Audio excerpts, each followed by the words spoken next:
दोस्तों आज मैं आपको बताने वाला हूँ लक्ष्मी जी की अंगूठी की कहानी। तो एक निर्धन व्यक्ति था, वह नित्य और भगवान विष्णु और लक्ष्मी की पूजा करता था। एक बार दीपावली के दिन भगवती श्री लक्ष्मी जी भक्ति के पूजा की अर्चना की। दोस्तों लोगों का ऐसा कहना है कि आराधना से लक्ष्मी जी प्रसन्न हुई, वह उसके सामने प्रकट हुई और उसे एक अंगूठी की भेंट देकर अदृश्य हो गई। अंगूठी सामान्य नहीं थी, उसे पहनकर जैसे ही अगले दिन उसे धन पाने की कामना की, उसके सामने धन का ढेर लग गया। वह खुशी के मारे झूम उठी। इसके बीच में उन्हें भूख लगी तो मन में अच्छे पकवान की खाने की इच्छा हुई।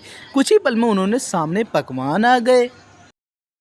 दोस्तों अंगूठी का चमत्कार देख के मालूम ही पड़ते ही उसने अपने लिए आलीशान बंगला और नौकर चाकर आदि तमाम सुविधाएं प्राप्त कर ली।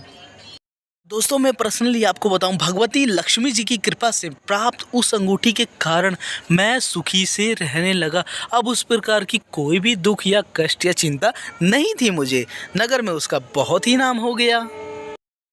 और एक दिन में उस नगर में ऐसा जोरदार तूफान के साथ बारिश होने लगी, कई निर्धन लोगों के मकानों में छप्पर उड़ गए, लोग इधर उधर भागने लगे और एक बुढ़िया उसके बंगले में आ गई। उसे देखकर वह व्यक्ति गजर कर बोला, हे बुढ़िया, कहाँ चली जा रही है तू बिना पूछे? बुढ़िया ने कहा, कुछ देर के लिए तुम्हारे यहाँ रहना चाहती हूँ।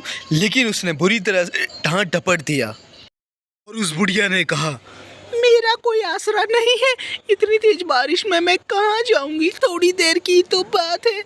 लेकिन उसे किसी भी बात का असर नहीं पड़ा और वह व्यक्ति पर असर नहीं पड़ा।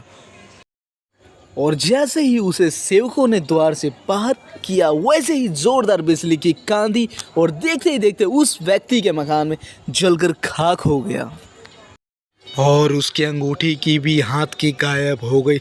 सारा वैभव पल्लों के राख में ढेर में बदल गया।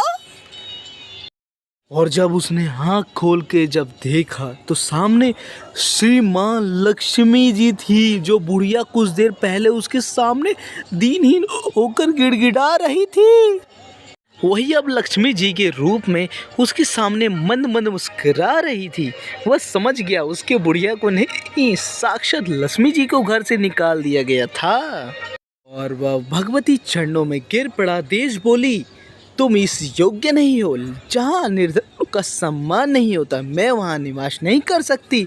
यह कहकर लक्ष्मी जी उस आंखों से ओझल हो गई। तो दोस्तों यहाँ तक आपको कहानी कैसी लगी, प्लीज़ चैनल को subscribe, like, share and comment ज़रूर कर दिएगा, क्योंकि यहाँ तक आप आ गए हैं तो आपसे यही उम्मीद है कि प्लीज़ सब्सक्राइब। गाइस सब्सक्राइब करना है आपको ऐसे अपडेट के लिए। Thank you.